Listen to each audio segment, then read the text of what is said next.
Bwana Yesu asifiwe. Leo tutasoma kitabu chote cha Wagalatia, sura ya 1 mpaka sura ya 6. Tasoma. Paulo mtume, si mtume wa wanadamu wala wa kutumwa na mwanadamu, bali na Yesu Kristo na Mungu Baba aliyemfufua kutoka kwa wafu, na ndugu wote walio pamoja nami, na makanisa ya Galatia. Neema na iwe kwenu na amani zitokazo kwa Mungu Baba na kwa Bwana wetu Yesu Kristo, ambaye alijitoa nafsi yake kwa ajili ya dhambi zetu, ili atuokoe na dunia hii mbovu, ili iliyopo sasa, kama alivyopenda Mungu Baba yetu. Utukufu una yeye milele na milele. Amina. Nastaajabu kwa kuwa mnamwacha upesi hivi yeye aliyewaita katika neema ya Kristo na kugeukia injili ya namna nyingine, wala si nyingine. Lakini wapo watu wawataabishao na kutaka kuigeuza injili ya Kristo.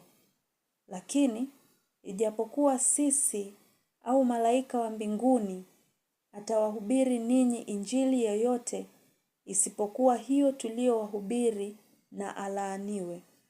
Kama tulivyotangulia kusema, na sasa nasema tena, mtu awaye yoyote akiwahubiri ninyi injili yoyote isipokuwa hiyo mlioipokea, na alaaniwe. Maana sasa je, ni wanadamu ninaowashawishi au Mungu? Au nataka kuwapendeza wanadamu? Kama ningekuwa hata sasa nawapendeza wanadamu, singekuwa mtumwa wa Kristo.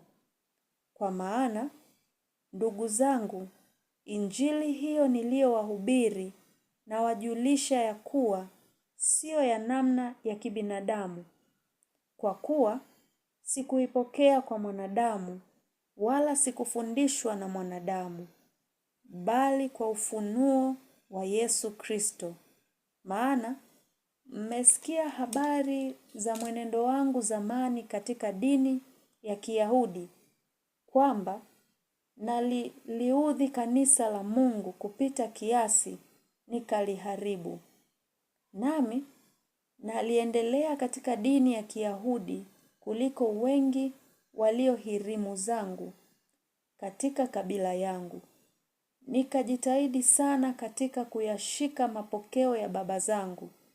Lakini Mungu aliyenitenga tangu tumboni mwa mama yangu akaniita kwa neema yake, alipoona vema kumdhihirisha mwanawe ndani yangu, ili niwahubiri mataifa habari zake.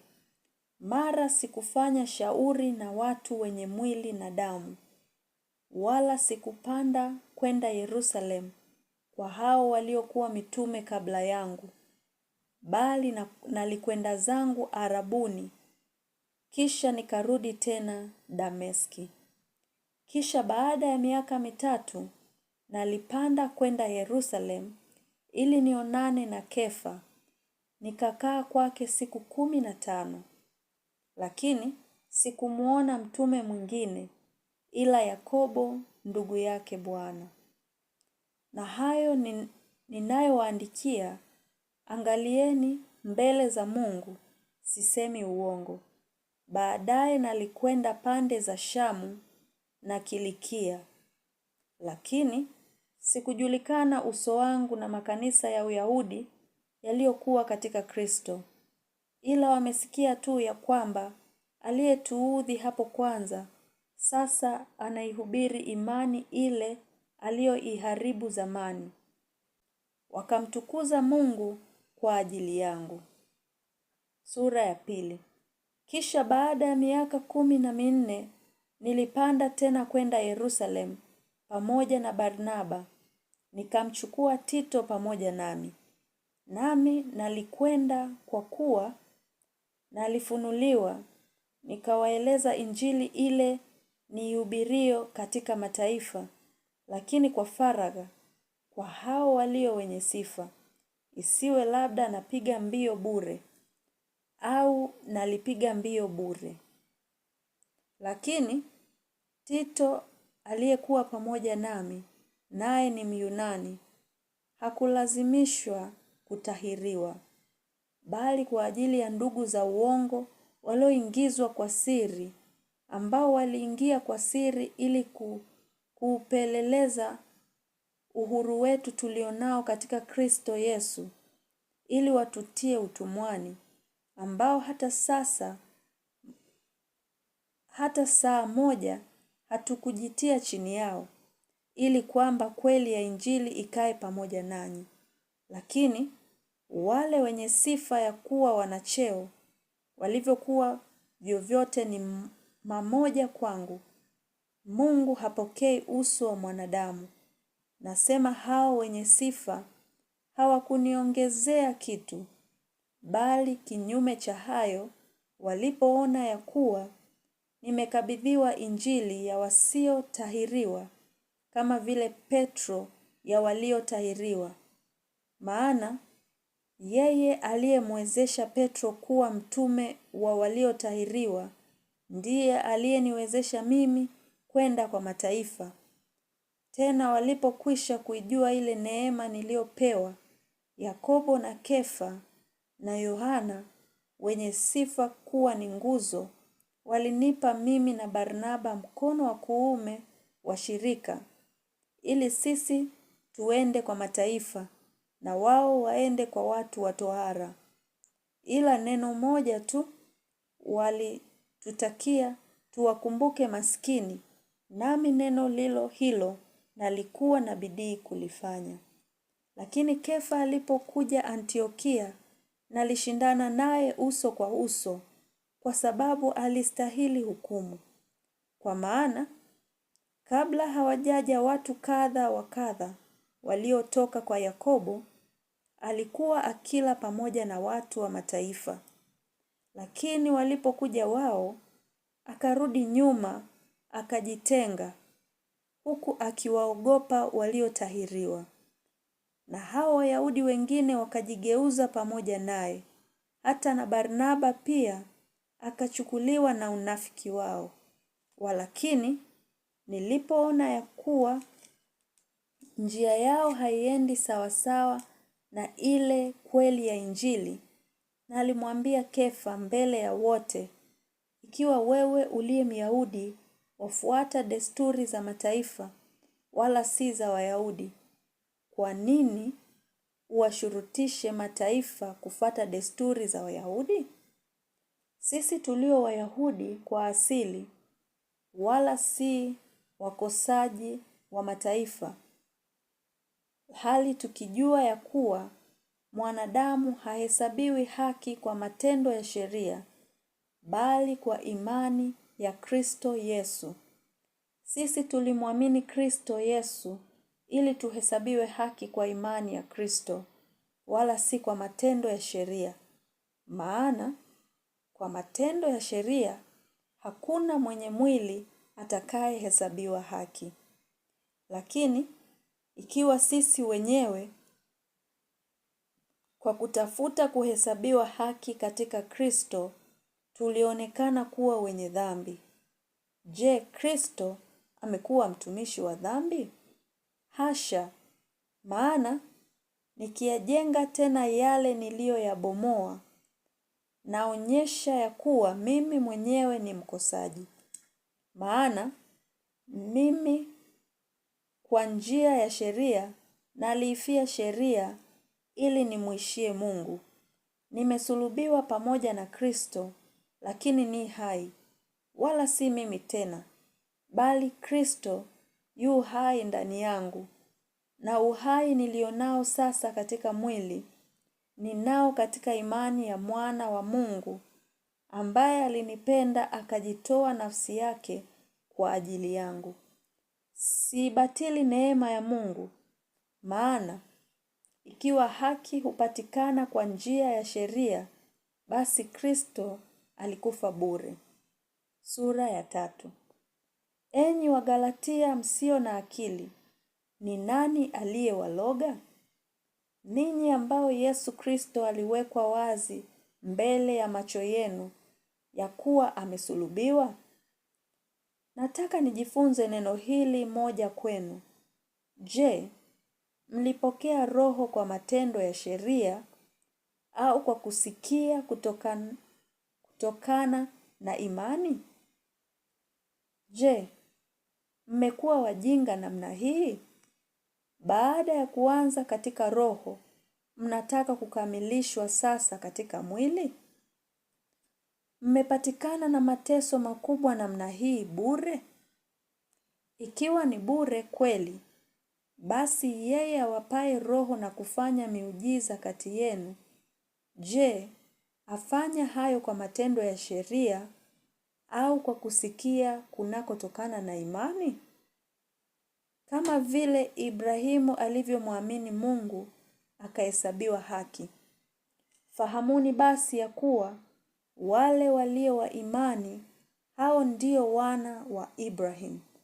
Na andiko kwa vile lilivyoona tangu zamani kwamba Mungu atawahesabia haki mataifa kwa imani, lilimhubiria Ibrahimu habari njema zamani, kusema, katika wewe mataifa yote watabarikiwa.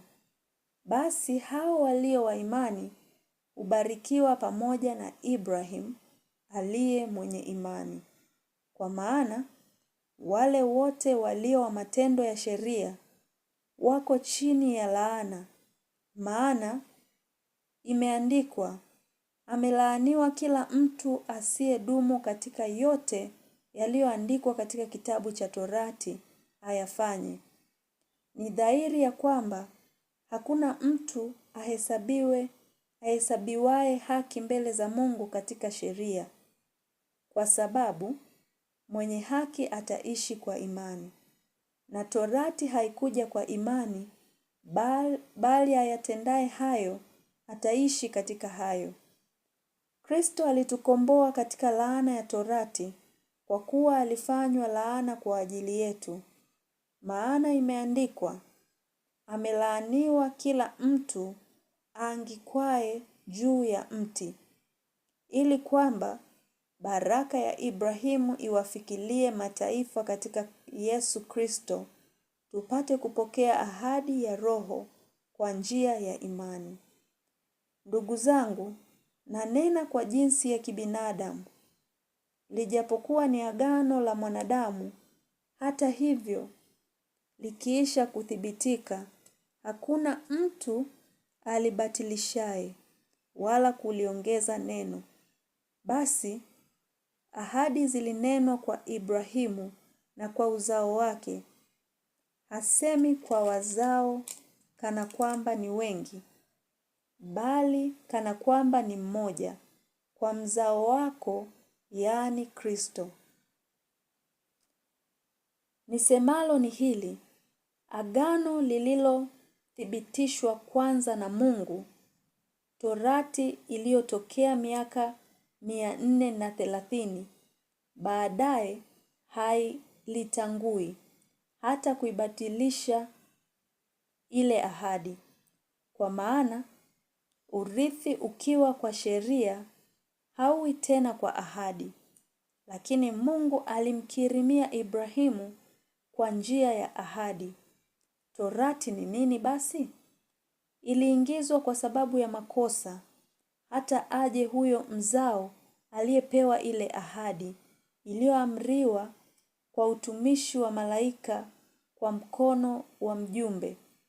Basi yeye aliye mjumbe si mjumbe wa mmoja, bali Mungu ni mmoja.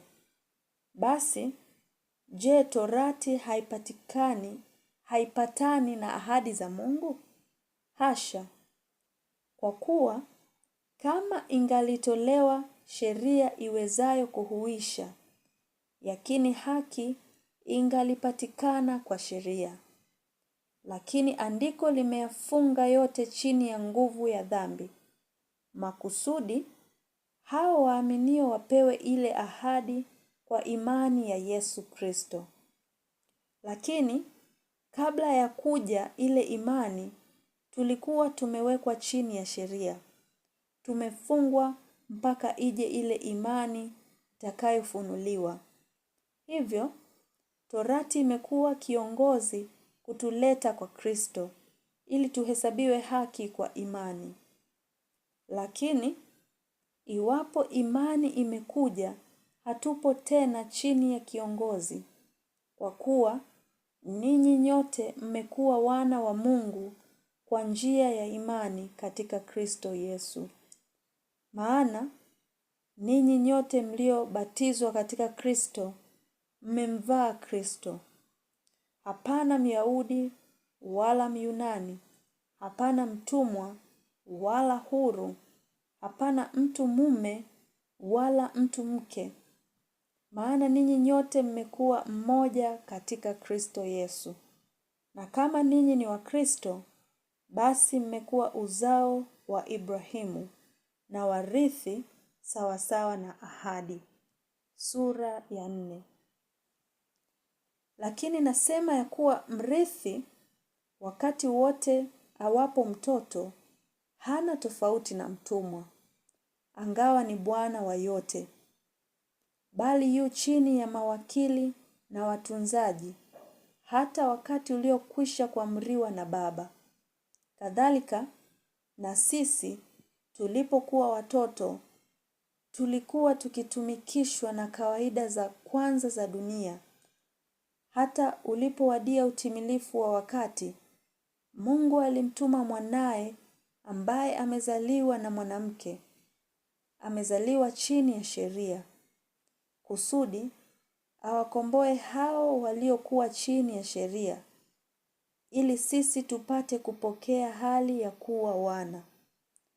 Na kwa kuwa ninyi mmekuwa wana, Mungu alimtuma Roho wa mwanawe miongoni mwetu, aliaye Aba, yani Baba.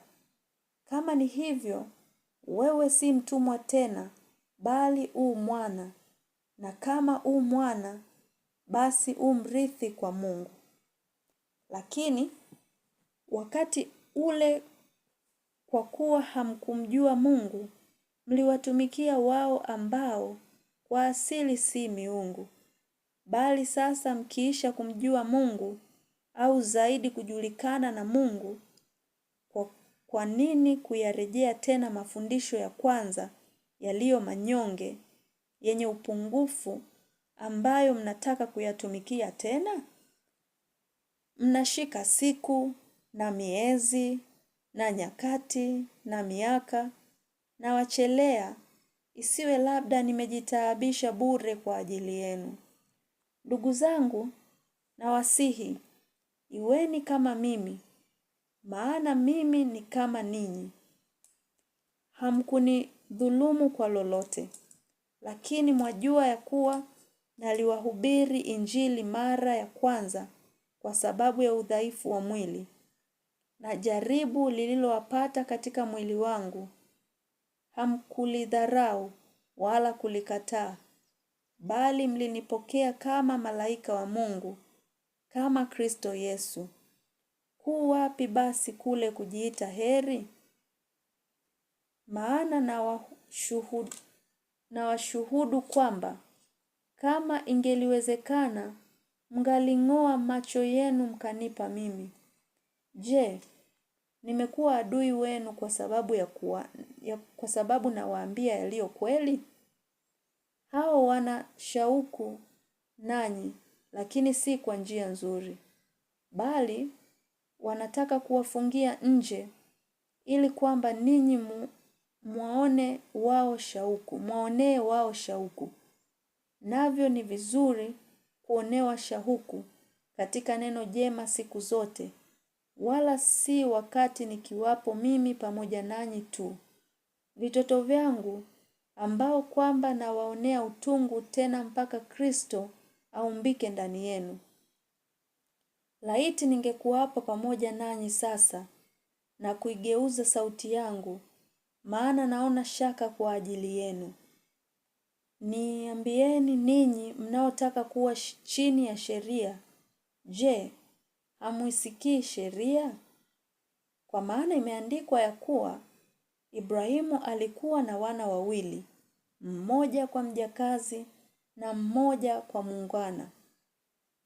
Lakini yule wa mjakazi alizaliwa kwa mwili, yule wa muungwana kwa ahadi. Mambo haya husemwa kwa mfano, kwa maana hawa ndio kama maagano mawili, moja katika mlima Sinai lizaalo kwa utumwa, ambao ni Hajiri. Maana Hajiri ni kama mlima Sinai ulioko Arabuni, umelingana na Yerusalemu wa sasa, kwa kuwa anatumika pamoja na watoto. Bali Yerusalemu wa juu ni muungwana, naye ndiye mama yetu sisi. Kwa maana imeandikwa, furahi wewe uliye tasa, usiyezaa, paza sauti ulie, wewe usiye na utungu, maana watoto wake aliyeachwa peke yake ni wengi kuliko wa huyo aliye na mume. Basi, ndugu zangu, kama Isaka, sisi tu watoto wa ahadi. Lakini kama vile siku zile yule aliyezaliwa kwa mwili alivyomuudhi yule aliyezaliwa kwa roho, ndivyo ilivyo na sasa. Lakini lasemaje andiko? Mfukuze mjakazi na mwanawe, kwa maana mwana wa mjakazi hatarithi kabisa pamoja na mwana wa muungwana. Ndiposa, ndugu zangu, sisi si watoto wa mjakazi, bali tu watoto wa huyo aliye muungwana. Sura ya 5. Katika uungwana huo, Kristo alituandika huru. Kwa hiyo simameni, wala msinaswe tena chini ya kongwa la utumwa. Tazama, mimi Paulo nawaambia ninyi ya kwamba, mkitahiriwa, Kristo hata wafaidia neno. Tena namshuhudia kila mtu atahiriwaye kwamba ni wajibu wake kuitimiza torati yote. Mmetengwa na Kristo, ninyi mtakao kuhesabiwa haki kwa sheria. Mmeanguka na kutoka katika hali ya neema. Maana sisi kwa roho tunalitazamia tumaini la haki kwa njia ya imani. Maana katika Kristo Yesu kutahiriwa hakufai neno, wala kutokutahiriwa, bali imani itendayo kazi kwa upendo. Mlikuwa mkipiga mbio vizuri, ni nani aliyewazuia msitii kweli? Kushawishi huku hakukutoka kwake yeye aliyewaita ninyi. Chachu kidogo huchachua donge zima. Nina matumaini kwenu katika Bwana ya kwamba hamtakuwa na nia ya namna nyingine, lakini yeye aliyewafadhaisha atachukua hukumu yake awaye yote. Nami ndugu zangu, ikiwa ninahubiri habari ya kutahiriwa, kwa nini ningali ninaudhiwa? Hapo kwazo la msalaba limebatilika. Laiti hao wanaowatia mashaka wangejikata nafsi zao. Maana ninyi ndugu, mliitwa mpate uhuru, lakini uhuru wenu usiwe sababu ya kuufuatia mwili. Bali tumikianeni kwa upendo, maana torati yote imetimilika katika neno moja, nalo ni hili: umpende jirani yako kama nafsi yako. Lakini mkiumana na kulana, angalieni msije mkaangamizana. Basi nasema, enendeni kwa roho, wala hamtazitimiza kamwe tamaa za mwili. Kwa sababu mwili hutamani ukishindana na roho, na roho hushindana na mwili. Kwa maana hizi zimepingana hata hamwezi kufanya mnayoyataka. Lakini mkiongozwa na roho, hampo chini ya sheria. Basi matendo ya mwili ni dhahiri: ndiyo haya: uasherati, uchafu, ufisadi, ibada ya sanamu, uchawi, uadui, ugomvi, wivu, hasira, fitina, faraka, uzushi, usuda, ulevi, ulafi na mambo yanayofanana na hayo. Katika hayo nawaambia mapema, kama nilivyokwisha kuwaambia, ya kwamba watu watendao mambo ya jinsi hiyo hawataurithi ufalme wa Mungu. Lakini tunda la Roho ni upendo, furaha, amani, uvumilivu, utu wema, fadhili, uaminifu, upole, kiasi. Juu ya mambo kama hayo hakuna sheria. Na hao walio wa Kristo Yesu wamsulubishe mwili pamoja na mawazo yake mabaya na tamaa zake. Tukiishi kwa Roho na tuenende kwa Roho. Tusijisifu bure tukichokozana na kuhusudiana. Sura ya 6. Ndugu zangu, mtu akighafilika katika kosa lolote, ninyi mlio wa Roho, mrejesheni upya mtu kama huyo kwa roho ya upole. Ukijiangalia nafsi yako, usije ukajaribiwa wewe mwenyewe. Mchukuliane mizigo na kutimiza hivyo sheria ya Kristo. Maana mtu akijiona kuwa ni kitu, naye si kitu, ajidanganya nafsi yake. Lakini kila mtu na aipime kazi yake mwenyewe, ndipo atakapokuwa na sababu ya kujisifu ndani ya nafsi yake tu, wala si kwa wenzake. Maana kila mtu atalichukua furushi lake mwenyewe. Mwanafunzi na amshirikishe mkufunzi wake katika mema yote. Msidanganyike, Mungu hadhihakiwi, kwa kuwa chochote apandacho mtu ndicho atakachovuna. Maana yeye apandaye kwa mwili wake, katika mwili wake atavuna uharibifu, bali yeye apandaye kwa Roho, katika Roho atavuna uzima wa milele. Tena tusichoke katika kutenda mema, maana tutavuna kwa wakati wake tusipozimia roho. Kwa hiyo, kadri tupatavyo nafasi, na tuwatendee watu wote mema, na hasa jamii ya waaminio. Tazameni ni kwa herufi gani kubwa nimewaandikia kwa mkono wangu mimi mwenyewe. Wote watakao kuonekana ni wazuri kwa mambo ya mwili, ndio wanaowashurutisha kutahiriwa, makusudi wasiudhiwe kwa ajili ya msalaba wa Kristo, hilo tu. Kwa maana hata wao wenyewe waliotahiriwa hawaishiki sheria, bali wanataka ninyi mtahiriwe, wapate kuona fahari katika miili yenu. Lakini mimi, hasha, nisione fahari juu ya kitu chochote ila msalaba wa Bwana wetu Yesu Kristo, ambao kwa huo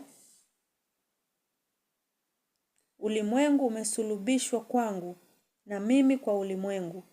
Kwa sababu kutahiriwa si kitu, wala kutokutahiriwa, bali kiumbe kipya. Na wote watakaoenenda kwa kanuni hiyo, amani na iwe kwao, na rehema, naam, kwa Israeli wa Mungu. Tangu sasa mtu asinitaabishe, kwa maana ninachukua mwilini mwangu chapa zake Yesu. Ndugu zangu, neema ya Bwana wetu Yesu Kristo na iwe pamoja na roho zenu. Amina.